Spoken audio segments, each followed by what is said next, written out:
an interesting set of things happen in parallel, which is we're going to start teaching class on the board.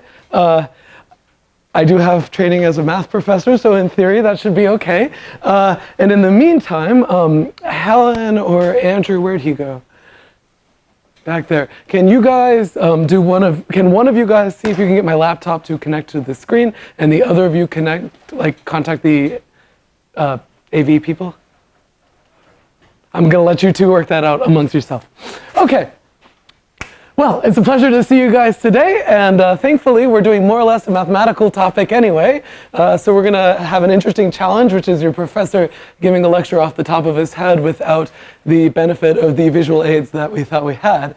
That said, many of you guys have laptops, and on your screens, if you go to the Learning Modules webpage, you'll be able to see a much better version of the contents of today's lecture, and thankfully what we're doing today is largely mathematical anyway. And by next time, we will have our system back up and running. It's always something new and exciting around here. So in any event, before we get started, can you guys, let's see, give me a quick show of hands. So who has downloaded the assignment? Let's start there. Awesome, that's better than normal when I teach 837. I'm so glad to see that. How many of you have managed to run it and have a window appear on your screen? Good, that's great. How many of us have managed to compile something? Good. I saw many, many questions on Piazza. Now you see why we have assignment 0, because every computer behaves a little differently. Good enough. Thanks, guys. How did you do it? Huh? What? I think it was on the wrong. You pressed that one. Oh, I tapped all 3 of them and it ignored it. Oh, you have to press pretty hard, so. Okay, cool. Well, thanks, guys. Great. And now I don't have to do it on the board. All right, well, I'm glad to see that you started your assignment. Many of you, in particular 1 or 2 of you, have been using Piazza, which is great to ask questions. You should all give a giant thank you to your TA, Helen, who has been a hero on Piazza. Yeah, like I've never seen anything quite like that. Yeah, so in any event, are there any questions about assignment 0 or just 837 generally before we get started for the day? Did I do a reasonable job stalling until our computer is set up? Excellent. Okay, so your next assignment, oh, you should ignore that due date on the screen. I'm sorry, I didn't realize that was on there. Due Wednesday, September, question mark, whatever's on the course website. And I'll update the slides today. So we're going to post, the pattern in this class is very simple. I will post your assignment on Wednesday. I guess that's tomorrow. So we should touch base at the end of class. And then you have 2 weeks to do it, and that's just the pattern until we're done with assignments, okay? Any questions about logistics and so on? A few of you contacted me with like accommodations for exams and so on. That's great. Feel free to reach out and we'll work out everything you need. Excellent. So, and the one last reminder we have is on Monday at 6 p.m. in one of the CCL conference rooms, the same as the one this previous Monday, yesterday. There will be a linear algebra review. Remember that linear algebra is a prerequisite for this class, so the review is bonus review. We're going to start using linear algebra today, and that's just life in the city. Cool? Cool. All right. Right, so today our goal is to do some technical stuff. Like last lecture was nice and warm and friendly. Today we hit you over the head with lots of math. The way that 837 is sort of set up, and this largely has to do with the fact that we're building the graphics pipeline from the bottom up. It also means that we start with a lot of math and we end with a lot of applications, right? So if you're seeing a lot of math today, the good news is if you're shopping classes and you're not sure about the technical content, your TAs can conform, but I think the first 2 weeks are really the places where the most kind of technical heavy stuff happens. And then for the rest of the semester, we'll just kind of keep reusing the same machinery from linear algebra. So our goal today is to talk about how to draw smooth curves in 2 dimensions. Particularly, we're going to talk about objects called splines. You've probably seen them in like a drop-down menu in Photoshop or whatever. And we're going to learn what's going on behind those. So today we're going to learn how to draw like one simple arc. That's our task by the end of lecture today. And then in our next lecture, we're going to talk about how obviously drawing one arc isn't terribly exciting. You want like curves that are longer, how to kind of splice them together and make one long smooth object. Does that make sense? Fabulous. Okay, and this is really the basis, especially for tools like Adobe Illustrator and so on, these things where you're drawing arcs and connecting lines and so on. This is sort of obvious application of this machinery. But also when we talk about animation, those are curves in space-time, and exactly the same machinery that we'll develop but just be drawing as curves is going to be relevant in that scenario as well. Cool. So here's our basic motivation. In our last lecture, we already heard about how the sort of typical representation of as 3D shape, for instance, when we're rendering it, or drawing it on the screen, is a bunch of triangles, right? So for example, we saw the Utah teapot, the Stanford bunny, the two most famous 3D models that are out there. There's a problem, which is like, let's say I have that 3D Stanford bunny, and I grab his ears and I want to pull them apart. I want him to deform. Unfortunately for the Stanford bunny, his ears are comprised of like, what, a couple thousand vertices. So what would be a really frustrating user interface for an artist if I wanted to edit my 3D model would be to grab every single vertex and displace it one after the next, right? In other words, that triangulated surface is a nice representation for rendering, but it's not so great for modeling, right? And since remember the beginning of our course is all about how do I specify a 3D scene, how do I specify an animation, and so on, there are other representations that are going to be easier to work with in that piece of the pipeline before we get to the piece where we're actually drawing the scene. Does that make sense? So that's certainly true for triangulated surfaces. For curves, which is what we'll talk about today, obviously if I want to draw a curve, a very simple way to do it would be just a ton of little line segments. But let's say I want this arc to actually arc like that. Doing that by displacing one vertex at a time wouldn't be too much fun. I'm saying these things are kind of obvious, but it's important to kind of call them out and understand the basic motivation here.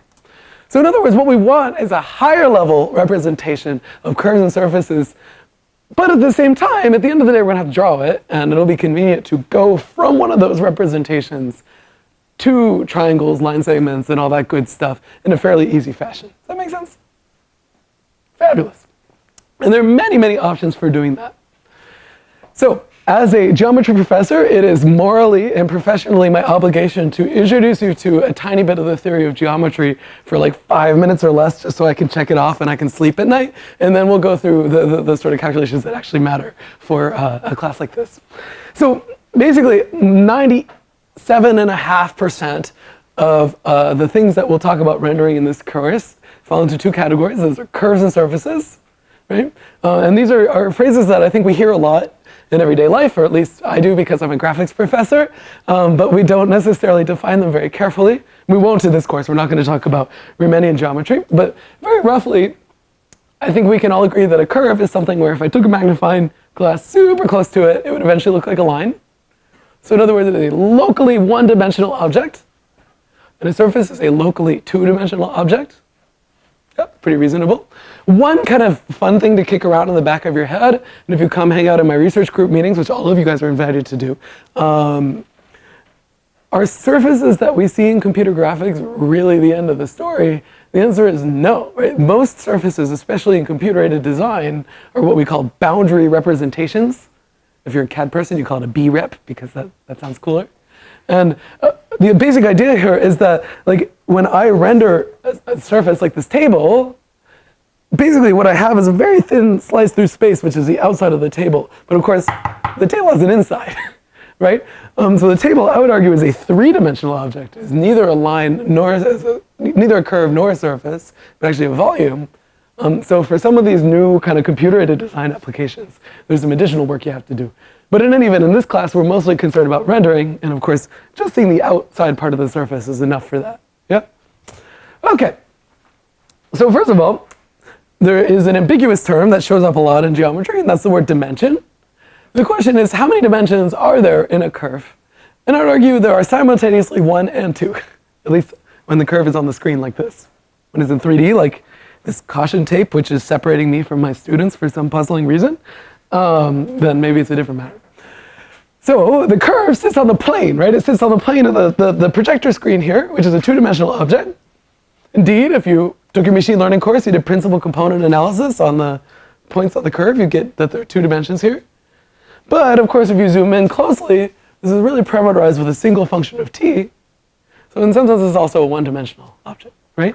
And so today, when we talk about geometry, we're going to really make that explicit. And the way we're going to do that is by talking about parametric geometry. This is probably the type of geometry that you're most used to from pre-calculus class. And so in parametric geometry, roughly I think of a curve as a function of t, right? So t is like time, that's why we call it t. And t goes from a point in time to like a point in the plane, right? So in other words, like I think of a car that's driving along my curve, right? And as time progresses, I get a new point. And if I have an old VW and it's dropping, a puff of smoke behind the car as it drives, and then the path that it traces out is the curve that I see on the screen. Notice there's already something a little fishy. This is the machinery that I'm going to use to like develop, the curve drawing tool in Illustrator. Does time actually matter? In other words, if I had a car that drove down the same road with twice the speed, well, for the purposes of drawing one of these user interfaces, it would trace out the same geometric object, right? There's something kind of interesting to think about, that the parameterization here is not unique for a given piece of geometry. It is already something a little different from what we're used to thinking about in calculus class. But anyway, and similarly, a surface is a function of u and v locally, mapping into the 3D object. So for instance, let's say that I want to parameterize a line. Yep. And I have two points. I have a point, what do I want to call it? Maybe gamma 0. Gamma, by the way, tends to stand for a curve in geometry. Yep. So maybe gamma 0 is some point in the plane that my curve goes through. And because there's a straight line, I just give some other vector d, which is the direction of the line. We're starting out easy. So what if I wanted a parameterized curve that is this entire thing? How could I get it as a function gamma of t? Yes? Maybe gamma naught plus b times t. Yeah. And let's double check that we understand why this makes sense, right? So what happens? This is a function of t, right? So I'm going to put in different t's. And that's going to be like how I slide along this curve. When t equals 0, where does my curve end up? Not you, too many times. Oh, wait. Yes. Exactly. When t equals 0, I get gamma naught, the base point here. And then what happens is as I add t times d, I'm scaling this vector and I'm displacing in different points along this curve. We're starting out straightforward. By the way, I'm going to ask questions in this class and I'm going to wait until you answer and I'm going to try and call on different people. Don't make it painful. Okay, so that's exactly right. So here's a better picture of that since our TAs kindly set up the projector here. Right, so we have a source point plus t times the direction. Does that make sense as a parameterized way to draw a line? Yeah, nods? Anything like some notion of enthusiasm? A shrug? Okay, cool. All right, let's say I want to draw the unit circle. We're starting easy today. So I have, here's the origin. This is all the points that are 1 unit away. Can somebody else give me a parameterized curve that will trace out the unit circle?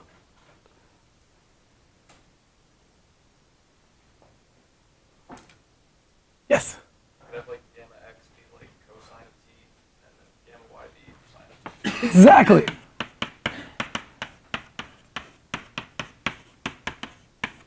Right? So t here is kind of like angle, and this thing is traced out of the circle. Can somebody give me a different parameterization of the unit circle?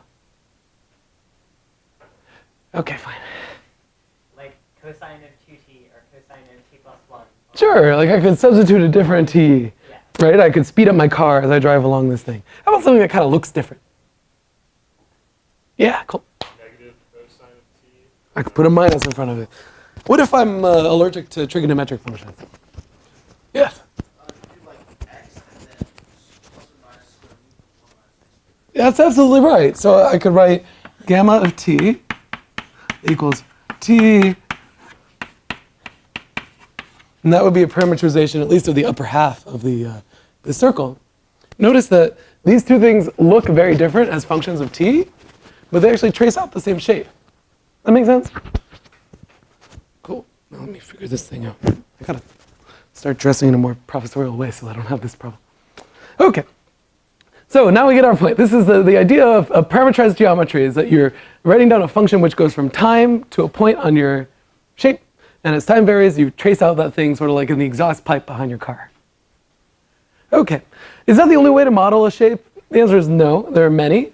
Another popular one, which in this class we won't spend a whole lot of time on, but matters a ton if you do computational fluid dynamics, is something called implicit modeling.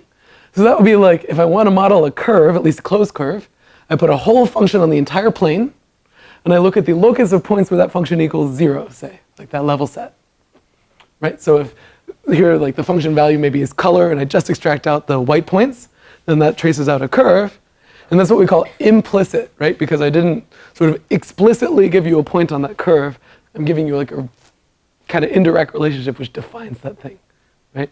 Now it turns out that the equations of like fluid dynamics are very nicely written in terms of quantities that look like this. And so it's often pretty common to see that language in the physical simulation world. But in any event, today we're going to focus on parameterized curves.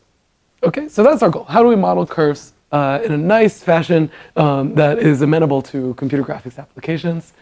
By the way, this is a giant area. There are universities, unfortunately not MIT because there's only 2 geometry faculty in CSAIL, that have entire courses dedicated to something called computer-aided geometric design, CAGD. This is all about sort of how do you design software tools for designing shapes, right? Like so in computer-aided design, when you have that user interface in AutoCAD, like what's behind that? And it turns out there's all kinds of cool stuff to be done in this area. But we give 2.5 lectures in 8 through 7 to do it. Okay.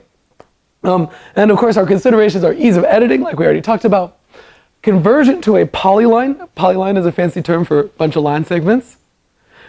And in the back of our head, at least in the back of my head, you guys can start thinking about that now. We're going to reuse exactly the machinery we're using to talk about curves today to develop machinery for talking about surfaces, just by kind of bumping up one dimension.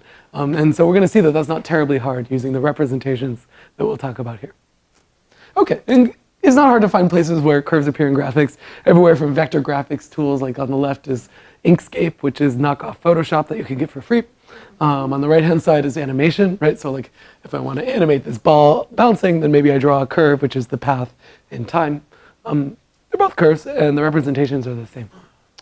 Okay, of course, these are pretty simplistic. The reality is modern software, there are all kinds of crazy demands for different spline curves, and they depend a lot on the application, right? Like modeling a font is quite a different task from like pretending to be a paintbrush, which is again different from 3D modeling. So these are just things to keep in the back of your head.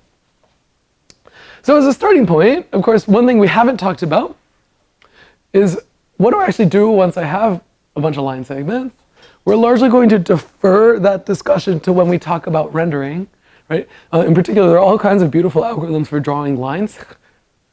We actually won't cover most of them in this class because it turns out they're largely irrelevant in the day of really, really fast GPUs, but they're really beautiful. But for now, the main thing to know is that OpenGL, it doesn't necessarily have complicated tools for drawing every possible parameterized curve you can think of, but it does have a tool for drawing a line segment, right? Just giving it 2 endpoints and drawing the line that connects them. Even that is not 100% obvious, right? Like if your line cuts through your computer screen and you see the pixels sitting in the background, there's an issue, which is you can turn pixels on and off, but you can't turn like half a pixel on or off. Right? So on the left-hand side, you see a line, which is sort of the closest approximation on your computer screen. And of course, you'll be able to see on your screen that something is a little bit false. Does anybody know what this artifact is called? Aliasing. Sure. Does anybody know a different name for this artifact? The jaggies, because they're jagged. And so if this artifact is called aliasing, algorithms that try to get rid of aliasing when they draw things like lines, what do you think they're called? There we go, now we have some participation, that's great. All right, so, when we talk about representations of curves, of course we start with the simplest one, which is a polyline, and hopefully I've convinced you that the pros here, they're easy to store and render. By the way, how do you store a polyline? Don't all speak at once. Over here. You just say like a sequence of coordinates? Yeah, just a long list of points, right? Just like this point, then that point, then that point, then that point. But they're hard to like smooth out, and they're even harder to edit. Yeah, and so this is a nice representation for low-level computational stuff. Not so great to give to an artist. Yes?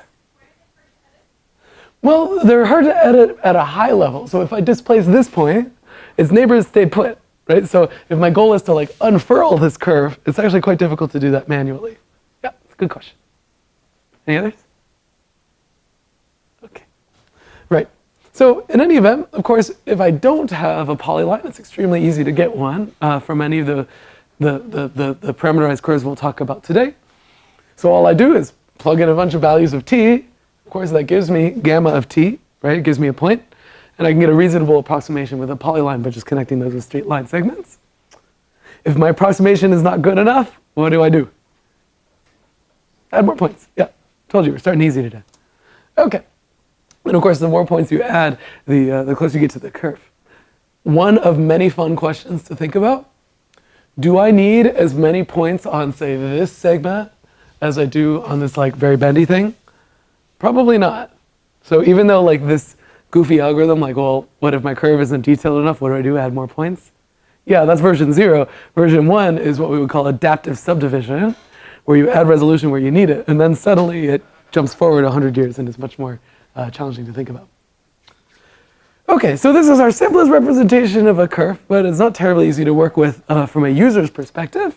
And really, this is sort of the basic push-pull we have between expressiveness, right? Polylines are extremely expressive. I can approximate any curve arbitrarily well with a polyline. Okay, if you're in the math department, the word any here is a little suspicious, but most curves I can approximate very well with a polyline. On the other hand, it's not terribly simple from like a user interface perspective. On the other hand, am I ever going to find a representation that covers all possible curves? No, I mean, that's an infinitely ginormous space, right? So that's our basic push-pull here. So in terms of things that are easier to work with, we're going to define an object called a spline. How many of you have messed with splines before? You should all be raising your hands if you've ever touched a phone or a computer. You've probably used a spline, you just didn't know it. And these are basically a very simple type of curve that is a sort of basic one that sits underneath almost all computer graphics tools. And they show up everywhere from just like 2D illustration, fonts. By the way, your computer is really, really, really good at drawing splines, because when you're using Microsoft Word and you're typing a document, there are thousands of splines being rendered before your eye, right? Because every single letter in there is a composition of many splines, which philosophically, when you step back, is kind of amazing. 3D modeling is going to use it. We'll defer a little bit on that in animation as well. Okay, trivia time. Where does the term spline come from? Anybody know? Type of ruler? It's true that a ruler forms a spline. It's a good hint. The term spline actually comes from shipbuilding. So, and fun fact, we're going to define cubic splines today in a shipbuilding. When you do the very old school shipbuilding, what you actually get is a cubic spline. You can prove it variationally. Those of you, I guess just you, who took my class last spring, should be able to do it on paper. There'll be a quiz later. But essentially, back in the day, we had a big problem, which is ship hulls tend to be curved, but wood tends to come in straight planks. And the question was, well, what do you do about that? Well, what you do is you take your piece of wood and you heat it up in a very humid environment so that it becomes a little bit bendy. And then you take your piece of wood and you put it on a nail at a particular point. Fun fact, when I draw curves through points on the computer screen, we call those points knots. This is going to start sounding familiar from woodworking, right? So I insert a knot, literally, in my piece of wood. And now I put another one and I bend my wood to go through those 2 points. One thing you can prove mathematically is that as this length goes to 0, you actually get a cubic curve. This is actually a cubic spline. Yeah? So it's kind of a funny old school term that actually is now appearing in the graphics world. And now when you're at bar trivia night, you have some information to share. Okay, but the basic principles behind spline drawing is that the user is going to specify what we'll call control points. It's exactly what it sounds like. There are points that control the shape of your curve. And then the computer's job is to draw a curve. One thing we'll see is that the curve does not necessarily go through the control points. And we'll see some examples where it does and where it doesn't. It depends on the type of spline. And that the functions x of z, x of t, y of t, and z of t, right, that's the parameterized curve in 3D, are going to be piecewise cubic. What does that mean? That means for like little intervals of time it's cubic, and then every once in a while the cubic function changes, and then we're going to develop some nice machinery for kind of gluing them together in a smooth way. Okay, so here's our plan of attack. We're going to start today by very simple curves in one dimension. So this will be like a curve from t to the function x of t. That's it. We're going to develop the sort of basic machinery in linear algebra that you need to express these different objects. Then we're going to lift from curves in 1D to curves in 2D, or to n dimensions. It's going to turn out that doesn't matter a whole lot. That'll be a pretty simple transition. And then finally, we're going to talk about, next time, curves that go through many control points. And that's a bit of a trickier matter. Okay. So here's our basic starting point. The space of all possible curves is way too big, right? This is a really, really, really big space. And so, in general, in linear algebra, what do you do when you have a big space, right? This giant space of all the curves in the world you could draw, but you suspect that there's a very small space of curves that people actually draw. There's a term for this, which unsurprisingly is subspace. Yeah?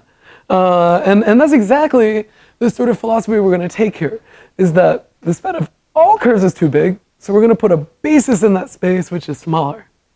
This is our first appearance of a linear algebra term for the day. I hope you're excited. I can see the smiles on your faces. So, this is going to be our first vocabulary term here. This is we talk about basis function. The students last semester tell me that there's some disagreement regarding pronunciation there, but I'll let you debate among yourself. The space of all functions f of t is a really big space. What we're going to do is cook up a few functions phi I of t, and then we're going to think of our parameterized curve as a weighted sum of those functions. What's another term for weighted sum? Linear combination. Okay? And that's exactly this form down here. Okay, so that's going to be our basic starting point.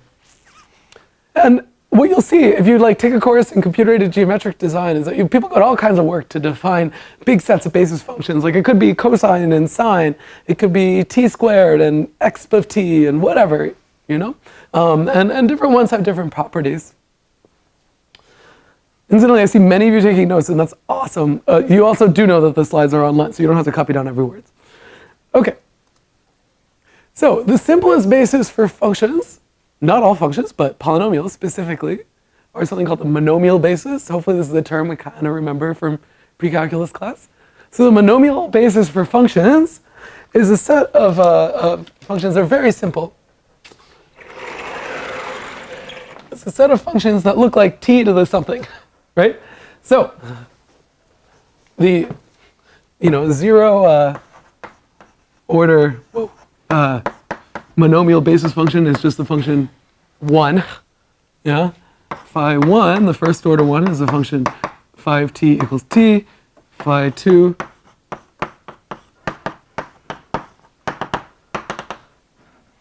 okay?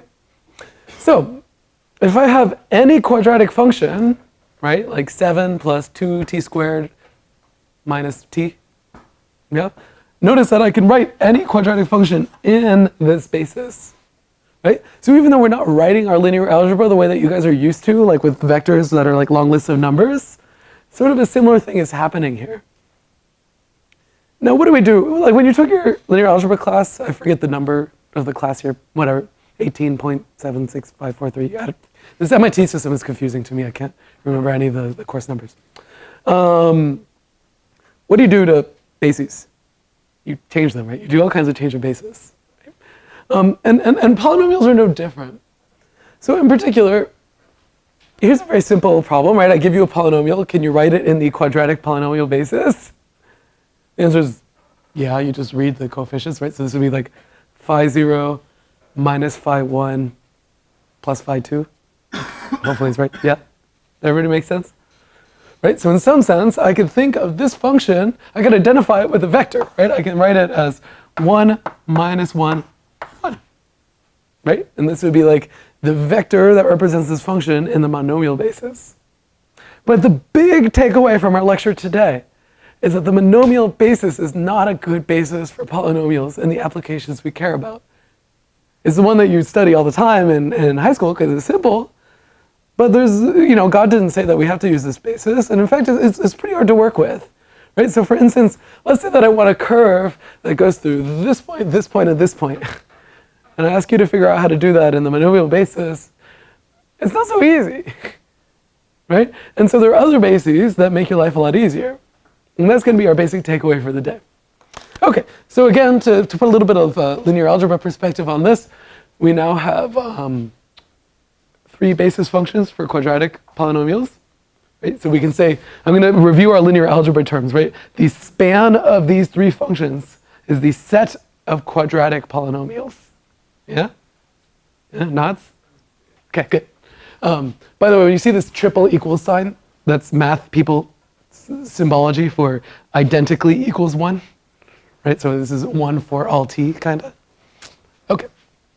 And again, there's this nice identification. I can think of functions over here. I can think of vectors over here. If I add 2 functions, that's the same as adding their coefficients in the vector. Right, so there's like a nice linear structure here. And that really is how we store polynomials on the computer, which is not terribly surprising. In fact, this really is a nice vector space. If you take an abstract algebra course, I think this is typically the example that they use to get you thinking about things that aren't just vectors in Euclidean space, right? So for instance, if I add polynomials together, it's the same as adding their coefficients. If I scale them, it's the same as scaling their coefficients. So secretly, these numbers next to 1, t squared, and so on, are just like the elements of a vector. I'm repeating this a bunch of times, and I know that it's like not the most profound fact, but I think it's easy to forget it, and then when we're getting like knees deep in other bases, to forget that all we're doing is secretly just matrix multiply in a weird language. Okay, so I should pause here. Any questions so far? It's a quiet bunch we got here. Yes? It's an orthonormal basis, right? Ah, Is that why it has such nice properties? is it an orthonormal basis? You tell me. So what does it mean to be orthonormal? Okay, so what does it mean for 2 functions to be perpendicular? Yeah, so this is like trigger words for geometry professors. So what we have not given our space is a dot product. So it is a linear space, but we actually haven't given it geometry. And that's what you would need in order to talk about orthonormal, right? So it is a basis, it spans things, right? Any quadratic polynomial can be written as a sum of these things, but it's not clear what it means to be orthogonal.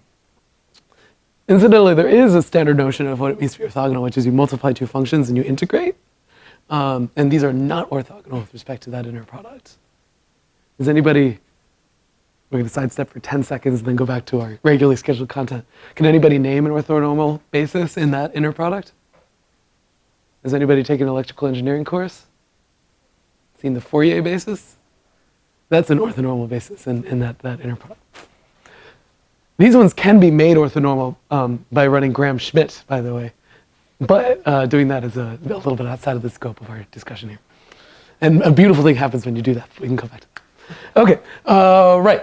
So let's talk matrix vector notation. There's a very nice way to understand. So like, let's say I have a bunch of polynomials for some reason.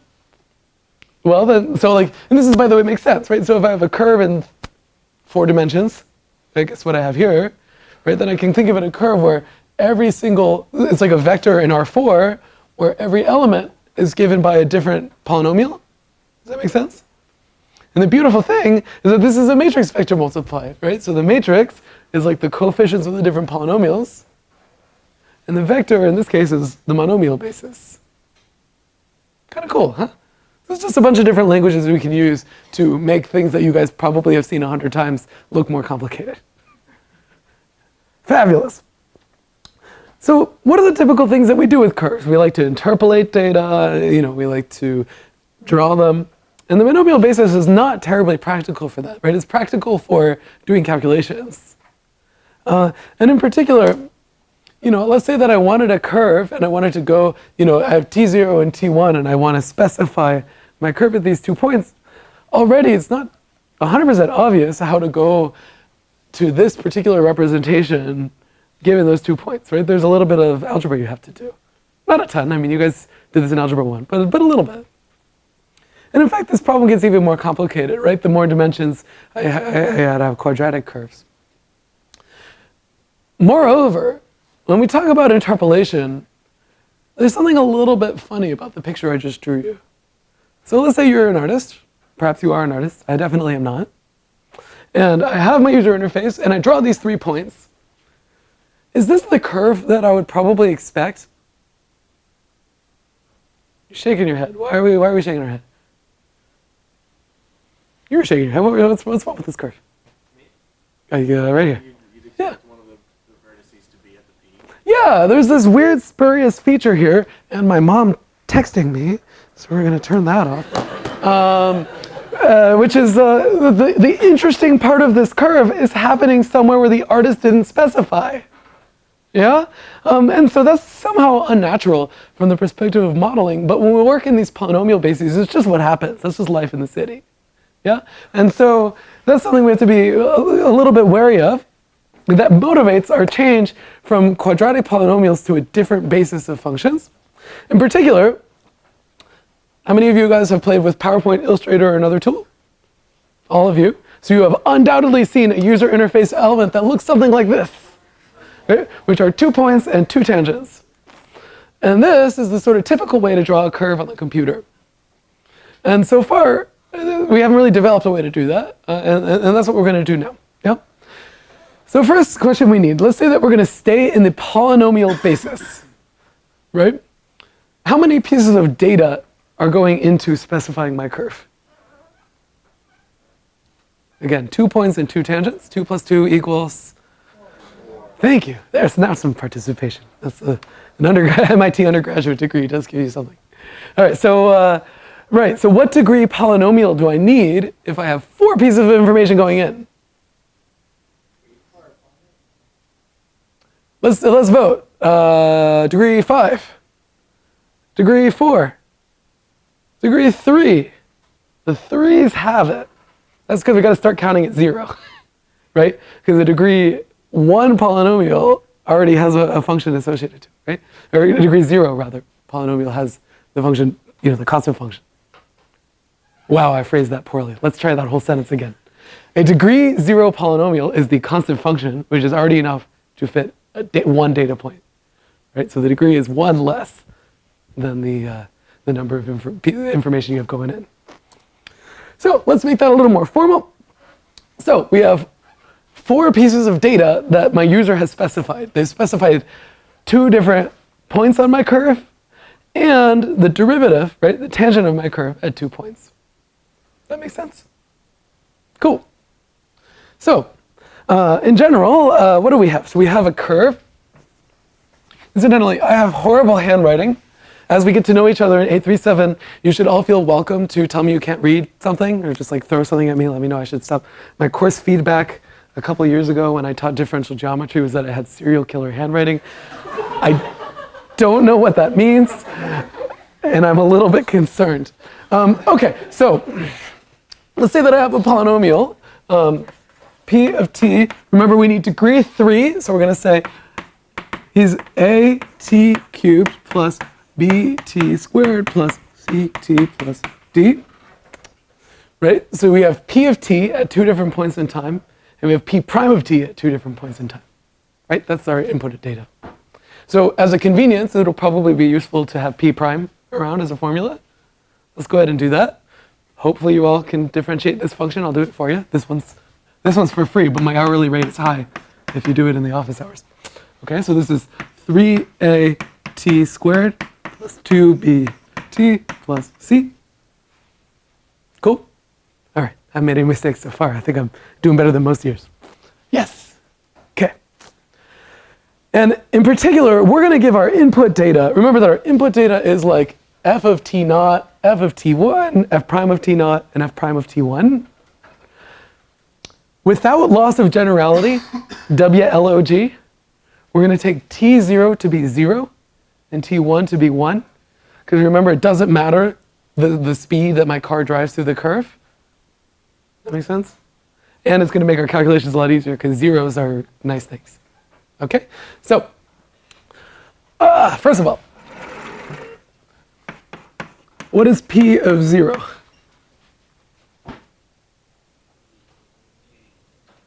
On 3. 1, 2, 3. D. Thank you. P of 0 is D. P of 1.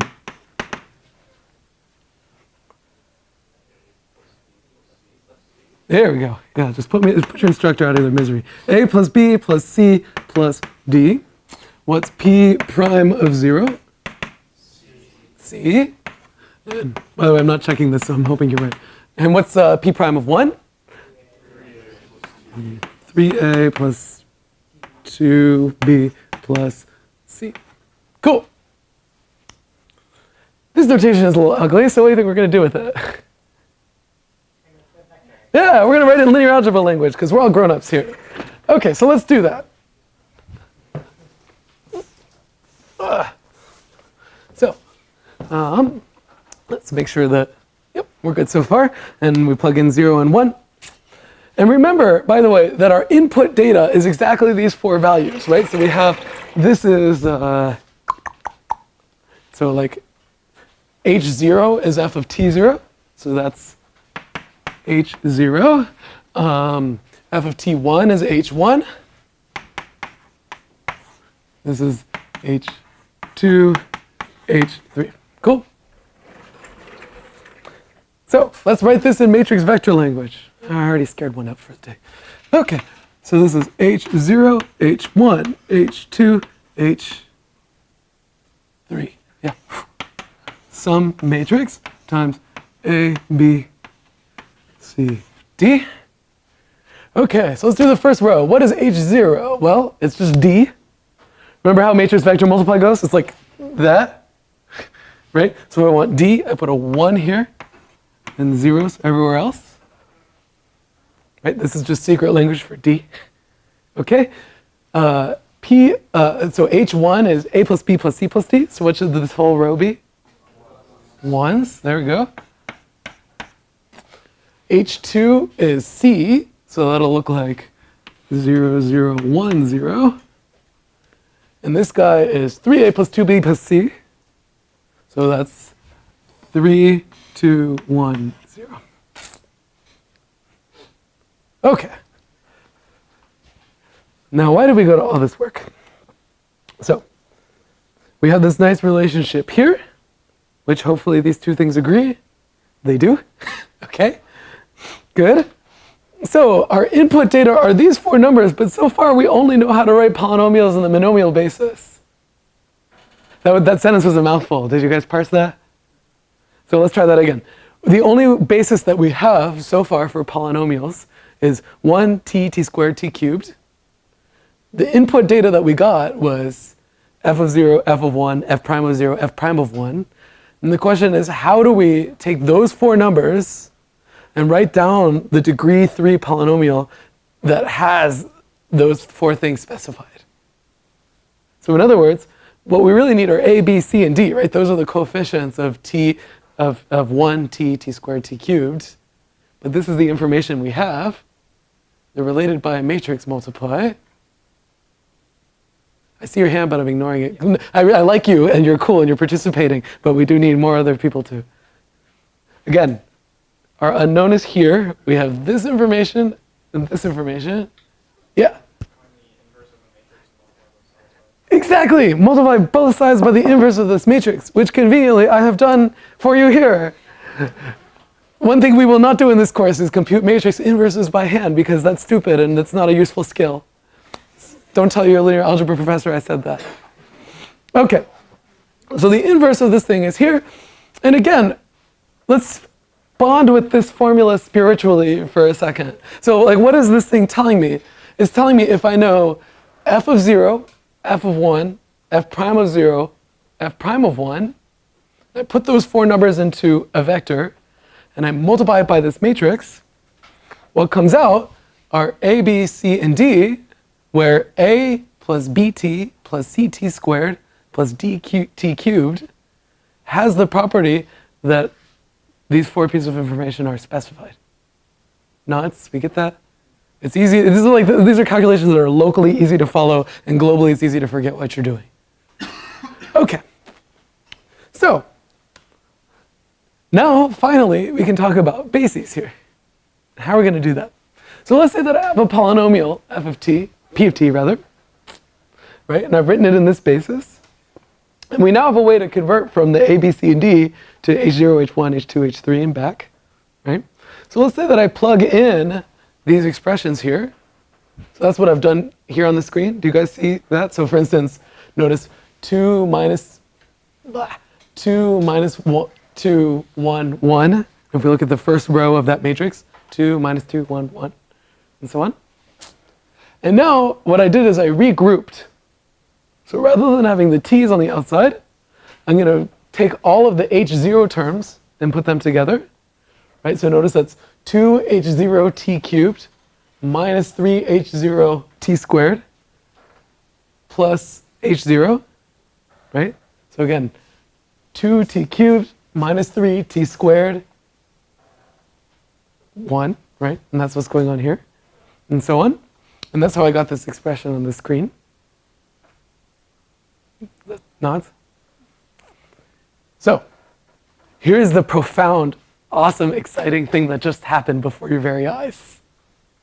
I can take any polynomial written that way, and I can write it in this crazy form by converting a, b, and c, and d to h0, h1, h2, h3, right? But then, in order to write it in that form, rather than having monomial basis, I have these new weird functions here. So these 4 weird functions, the first one is 2t cubed minus 3t squared plus 1. The second one is minus 2t cubed plus 3t squared, so on. Any polynomial that can be written in this fashion can also be written in that fashion and vice versa. That's what I just showed you. In other words, what did I just do? Yeah, fine. You did a new basis for yourself. I did a change of basis, right? My old basis was 1t, t squared, t cubed. My new basis are these crazy things in parentheses here. Yes? Did you mention what a Hermite is and I missed it already? No. The name of this basis is the cubic Hermite basis. He's French. Yeah. Okay, so let's plot these functions and kind of check that they make some sense, right? So remember, what is this thing doing? This is saying this is f of 0, f of 1, f prime of 0, f prime of 1, right? So take a look at h0, so that's the first basis function here. What is h0 of 0? Let's try that again. What is h0, the red guy, at time t equals 0? 1, yeah? What is h0 prime at time 0? It's flat. What's h0 prime at time 1? What's h0 of time 1? Right? So this is a cubic function whose value is 1 at time 0, whose derivative is 0 at time 0, and whose value and derivative are 0 at time 1. So if I add this to a function, and I only care about its values here and here, the only thing it does is it affects its value. It doesn't affect its derivative. Similarly, let's take a look at the next one. This is h1. Notice that it's just h0 reflected horizontally. Right? So it's flat on both ends, but it takes the value 1 at t equals 1. Now let's take a look at h2 and h3. So h2, its slope is actually diagonal. It's got slope 1 here. So it's got value 0 on both ends. It's got slope 1 here. It's got slope 0 there. So notice that basically its job in life is to control the slope at time t equals 0.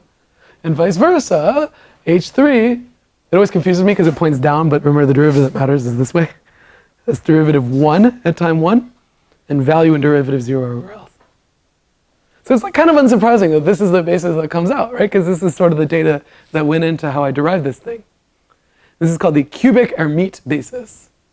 And here's the basic takeaway, basically what we proved in front of you before your very eyes, is that any cubic function can be written in this basis, and any cubic function written in this basis can be written in the monomial basis.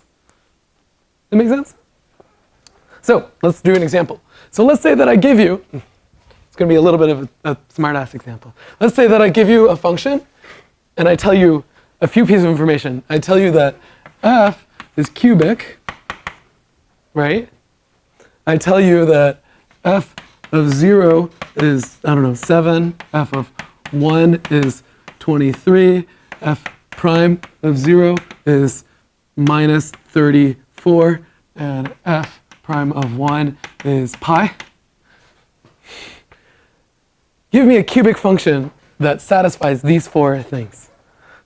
Well, there's 2 ways we could go about it, right? Either you could write it, I could say, well, p is this. Now I'm going to plug in these 4 different values of t. I'm going to work through the calculation and work backward to find a, b, c, and d.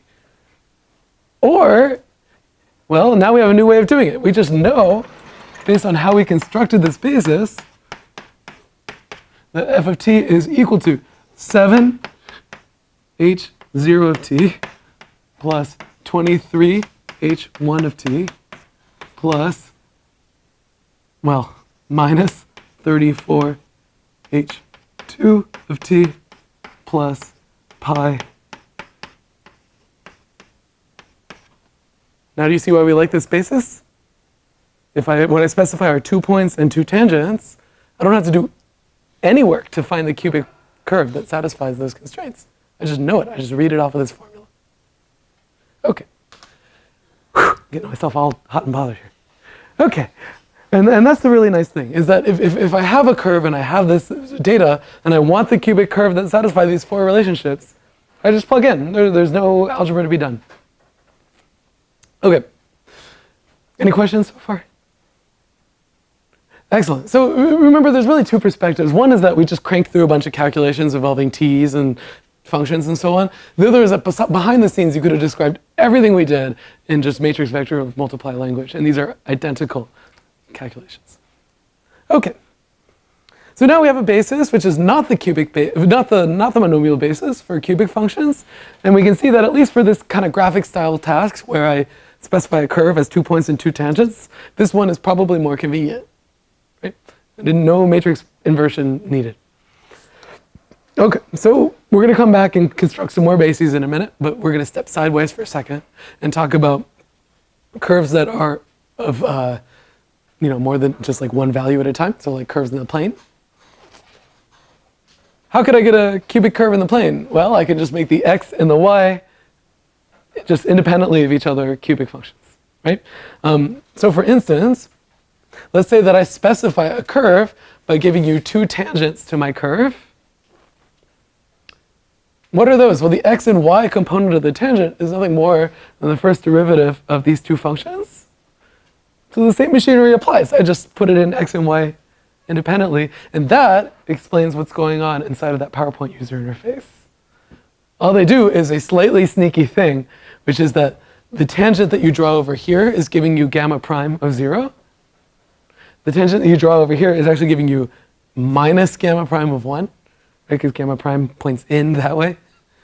But other than that, that's what's going on inside of this UI. And I should stop standing in front of the slide. Does that make sense to everybody? Sneaky, huh? Okay. And of course, for that kind of an application, notice that, of course, as I think we pointed out over here, there are many different curves that actually look different algebraically, but geometrically are the same. So for instance, here there's a f of t goes to t comma 2t. Here this is t cubed comma 3t cubed. This looks like it should be nonlinear.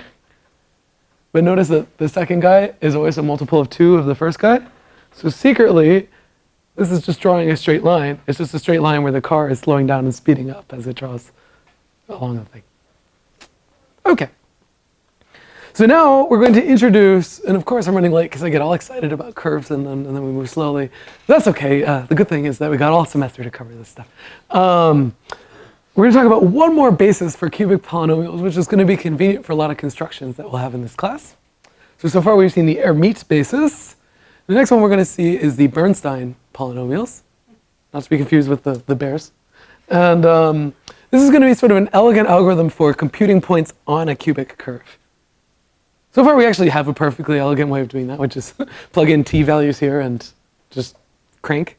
But there's going to be at least back in the day, when you engineered your graphics system, you cared about every single add and multiply that went into a computation, right? Because these are happening millions of times a second, right? To draw this curve, you've got a ton of sample points, the artist is dragging the points around, and so these are calculations that are happening a ton. And so a lot of work went into minimizing the number of times that I had to add and multiply to get a new point on my curve. Here, yeah, you can plug into these cubic or meet basis.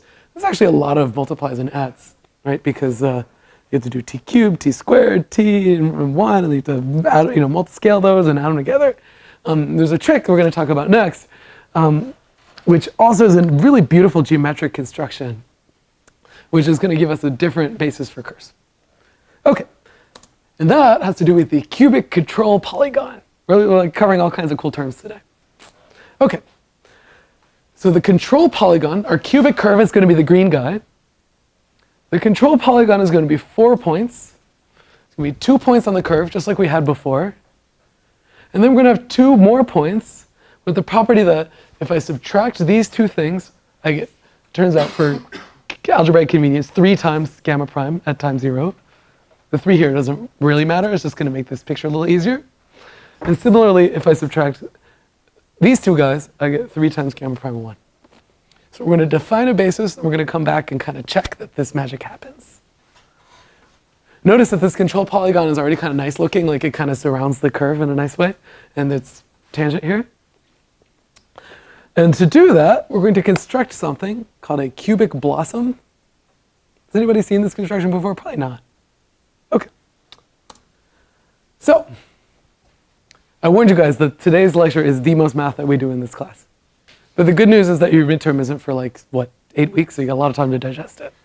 Okay, so a cubic blossom is a conversion of any cubic polynomial f of t to a new function, capital F, which takes in 3 values, t1, t2, and t3. Okay, and that function is going to have 3 different properties. That is going to be symmetric, affine, and diagonal. So let's go over what those mean. So first of all, symmetric is going to be that my function capital F satisfies that I can permute the order of these 3 arguments any way that I want, and the value of capital F doesn't change. So any function f that satisfies that property, we're going to call symmetric. Cool? Cool. The next one's going to be affine. This is almost like linear. We're just going to say that if I take the weighted average of 2 inputs to f, right? Notice that the weight is between alpha and 1 minus alpha here. Then I can pull those out just like a linear thing. But the gotcha is that only works when these weights add up to 1. That's the difference between affine and linear. Okay? So it's like kind of like linear, but it's just for interpolating stuff. It's not for like scaling. Our third property is diagonal, and this is the one that's going to link capital F to little f. That's to say, if I put the same guy into capital F 3 times, I get little f back. So I claim given any little f, there exists a cubic blossom here. And given any cubic blossom, we're going to write it in such a way that if I put in the same thing 3 times, I get back a cubic function. Okay, so these are in correspondence. Yes? That's a fabulous question. Is affine specific to just the first coordinate? Let's say that I say yes. Is it really? Because remember property 1. So I could take the second coordinate, permute it back, apply the affine property, then permute it back into place. Yeah, so it actually applies to all 3. It's a great question. Okay, so let's do an exercise. We're going to see that actually, I mean, this sounds fancy, but it's actually totally formulaic how you do it. Okay? So let's say that I have the function f of t, f of t equals t cubed, and I want its cubic blossom. How could I do it? So it needs to be a function of t1, t2, and t3, so that if I put all 3 of those guys equal to t, I kind of get back t cubed, and it's somehow as symmetric as possible. Yes? Exactly. F of t1, t2, t3 is just the product, t1. Notice that it kind of looks linear in any one of those slots, which is roughly the affine property. And it's symmetric, right? I can swap t1, t2, t3. The function doesn't change. And if I put t, t, and t here, I get t cubed. Okay. let's do the next easiest one. F of t equals 1. That's going to be my cubic blossom. You got it. I know you do. I can see you nodding. Nope. Anybody? Is this even a function of t? 1. Okay. So now f of t equals t. Now this one's a little bit trickier. Remember that somehow I need it to be symmetric in t1, t2, and t3. It's probably linear now because this is degree 1. Yes? Maybe T1 plus T2 plus T3. Close. So the proposal was t1 plus t2 plus t3. Does that satisfy the diagonal property? What happens if I put t? 1/3. 1/3 of that. Exactly. So that'll be 1/3 t1 plus t2 plus t3.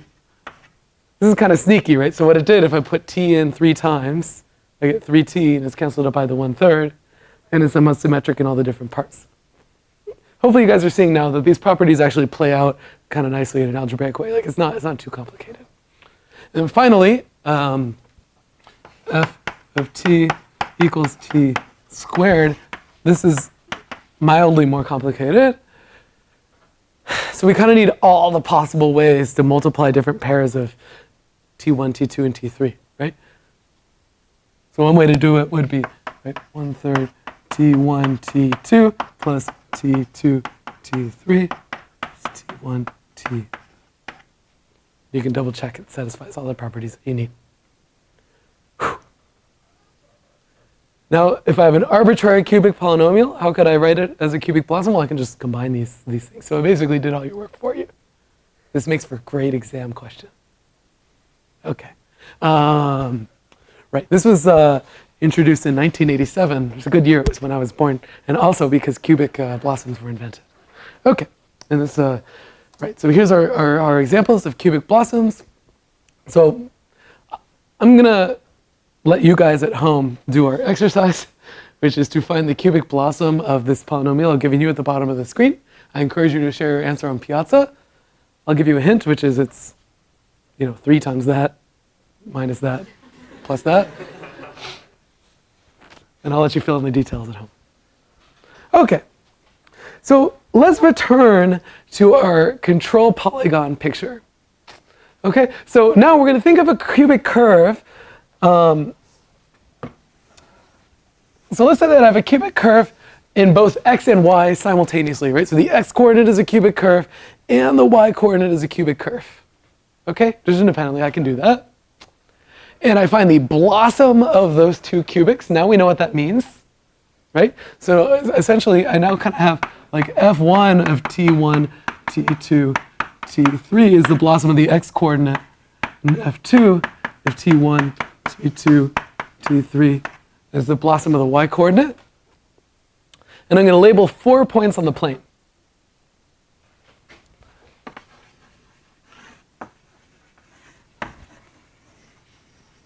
Okay, the 4 points that I'm going to label are, we're going to call capital F as like the x-coordinate is f1, the y-coordinate is f2.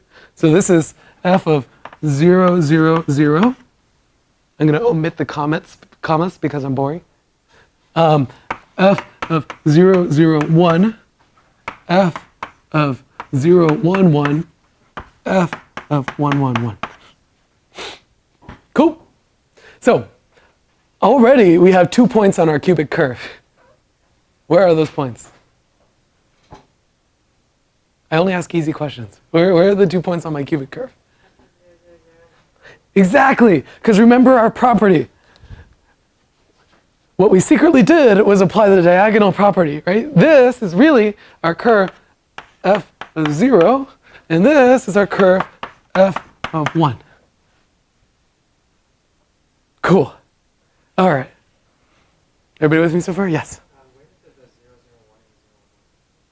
These are just points that we marked on the plane. So you blossom to this curve, and then you just put in 0, 0, 1, and that's just the point you got.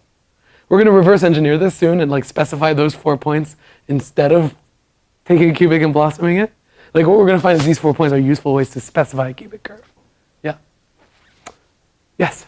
Just to make sure all the points on the board are the capital F, right? The capital F. Absolutely. Well, except for the first and the last, which we decided were the same as the little f. Great questions. Yes?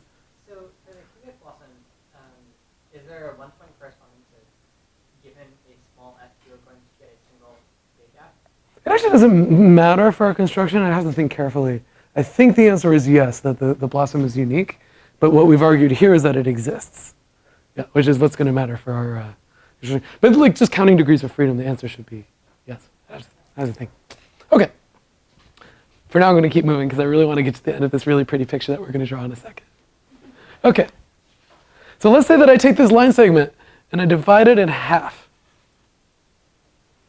The question is, what is the name of this point? So what property have we not used yet on this list here? Well, this affine property, right? Which kind of says if I interpolate between two things, and two of the arguments are shared, and we decided it didn't matter which two, then the third one kind of acts like a line. So if this is 0, 0, 0, this is 0, 0, 1, and I go halfway. Yeah, so I'm gonna omit the s. This is 0, 0, 1 half. Okay? Otherwise it's gonna get a little messy. Similarly, this is 0, 0, 1, 0, 1, 1. What is this point? 0, 1 half 1. Finally, 0, 1, 1, 1, 1, 1. 1 half, 1, 1. Yes? How do you know that the two upper middle points would be 0, 0, 1 and 0, 1?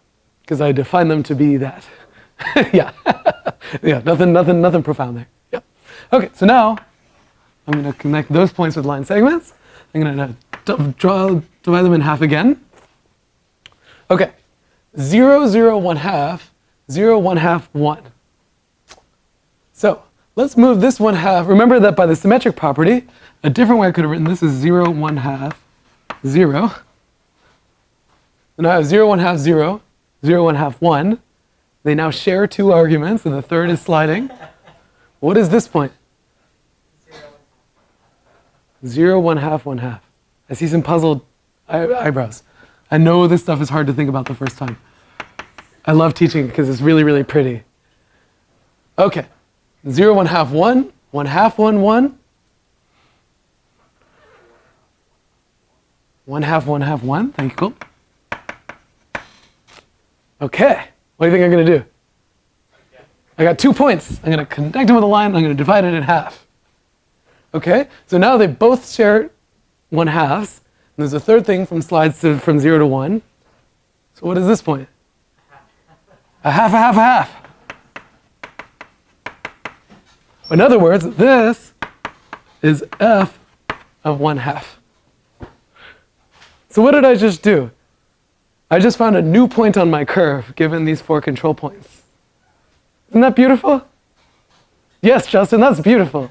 And in fact, right, so that is known, this algorithm where you take your curve, I've drawn it on the slides because I'm a bad artist, where you divide, you divide, you divide, you divide, you divide. This is called de Castelgeau's algorithm, which I should have written on the slide, but I will email it to you later. And it's basically a new point on this curve. There's one additional really, really cool thing that happens here. Take a look at these 4 points.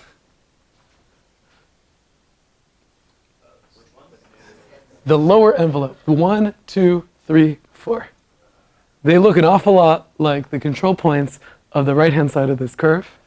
Similarly, 1, 2, 3, 4, these points are the control points on the left-hand side of the curve. And in fact, if you go through de Castelgeau's algorithm, like for instance, let's say that I do this, what am I going to get? 0, 0, 1 quarter, 0, 1 quarter, 1 half, and so on. This algorithm works recursively. So I can keep taking my cubic control points and subdividing until I'm happy. Isn't that just like the coolest thing in the world? So you have this algorithm where not only did it give you a new point on your curve, it also gave you by accident the control points of the left and right hand sides. And you could just keep subdividing. So this is a fun thing that you should all do on paper. Draw control polygons and then draw cubics that go through them. And just keep doing it over and over again until you're really good at it. If you want a challenging one, make your control polygon something like that. which you can do. That's perfectly fine. You'll get a cubic that, gives you some kind of loop, and that's okay. By the way, if you wanted like f of 1/3, this algorithm still works. You just only move like a third or a quarter of the way along the lines each time. And so this is basically a way to find any point on your cubic curve. And this is the Casteljos algorithm. Whew. Okay, and the beautiful thing is that on the left and right-hand side, you got the control polygons for the left and right-hand sides of your curve, and you can just keep going, right? So now let's go back to the questions we had at the beginning of class, or the beginning of this discussion, which is that we took a cubic curve, we convinced ourselves we could have blossomed it, we drew these 4 points, and then we ran this algorithm to get new points on our curve. One thing you can convince yourself is that if you have these 4 points, you can go in the other direction, you can make a blossom, and when you put TTT, you'll get a cubic curve back out. And these things are, the diagram commutes, that they go both ways. And what you get out is a new basis for your polynomial, which are the sort of weights of these 4 points as a function of t. And that is known as the Bernstein polynomials, the Bernstein basis. Notice it's a pretty reasonable basis, right? Like, for instance, the B0 and B3 kind of slide from 0 to 1. And that makes sense because it's kind of like the weight of the first and the last point. The difference now is that these are points. They're not tangents, right? And so they're kind of attracted to these points, but they never quite get there. Okay? So if I have my cubic blossom, and I accidentally just remember those 4 points, f of 0, 0, 0, 0, 0, 1, 0, 1, 1, 1, 1, 1. If I plug in this form down here, just like we did with our meat, but in that case it was like f of 0, f of 1, f prime of 0, f prime of 1. This is the corresponding cubic curve. In other words, what do? Change basis. Right? This is just more linear algebra. But in this case, the basis is tuned to know about the Casteljos algorithm instead of knowing about points and tangents, right? That's our meat. Yeah? And so in that case, that's this b. If we go back to those expressions, which I think you guys can all do at home, then you'll read off these things, right? So here are the Bernstein bases. I multiplied them out and then just read off the matrix. If I wanted to go from monomial the other way around, what do? I multiply by the inverse. Exactly.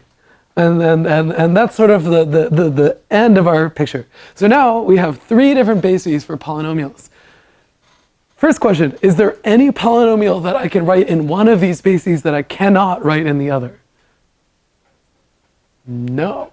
These are all bases for the same space, which is cubic functions.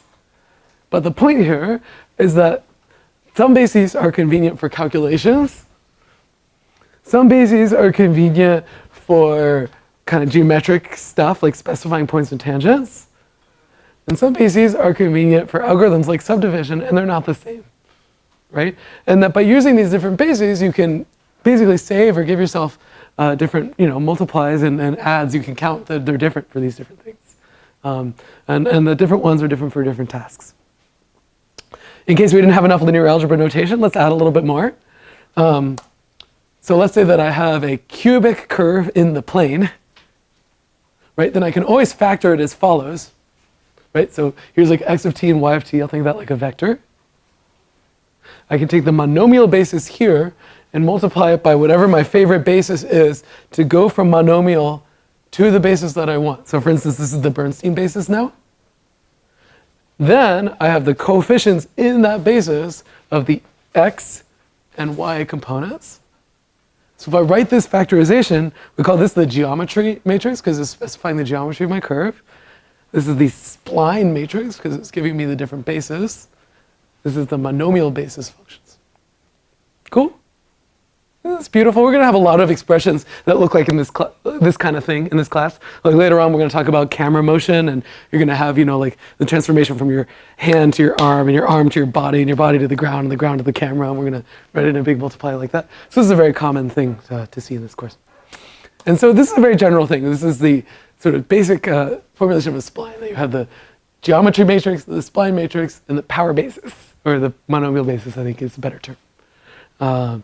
And this is the sort of factorization that we've basically gone over today. Okay, any questions?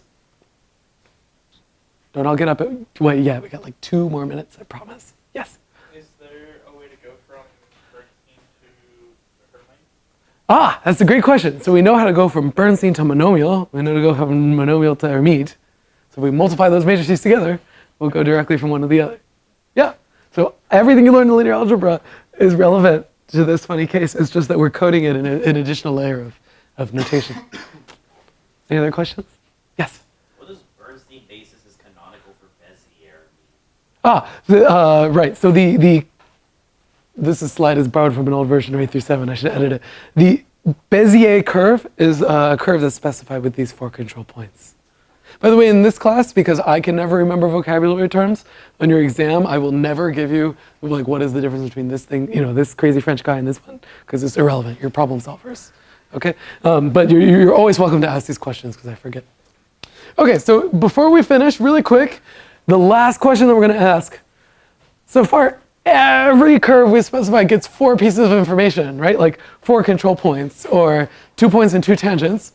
Sometimes I want a curve to go through more than 4 points. Yeah? One thing you might know about polynomial interpolation is that as I increase the degree of polynomial, they get like uncontrollably wiggly and weird. So like these points are nearly on a simple curve, but when I find the degree 1, 2, 3, 4, 5, degree 4 polynomial, I get this like weird spurious artifact here, and it only gets worse. Often people call this ringing, or Runge phenomenon, R-U-N-G-E. In fact, my favorite, this is an excuse for me to share my favorite diagram from a math textbook, which is this thing. I think it would be hard to fit a cubic curve to this shape. Actually, by the way, this shape is from a math textbook where there's this theorem in topology that says closed curves have insides, which is somehow like the world's least interesting theorem. And so this textbook was struggling to find a good example where that's not obvious. And then what they said was, okay, like randomly draw a point in the inside of this thing. Can you eyeball it and see whether it's the inside or the outside of this shape? No, right? So this is C, so we need this theorem. In any event. So next time, we're going to go back to this idea of a spline, but now we're going to put more than 2 nails in our wood. So we're going to need basically to take these curves and glue them together at junctures in a way that keeps them sufficiently smooth. Okay, so that's our recap. So far, we have 3 different bases for cubics. Cubics aren't enough. Next time, we're going to figure out how to glue them all together.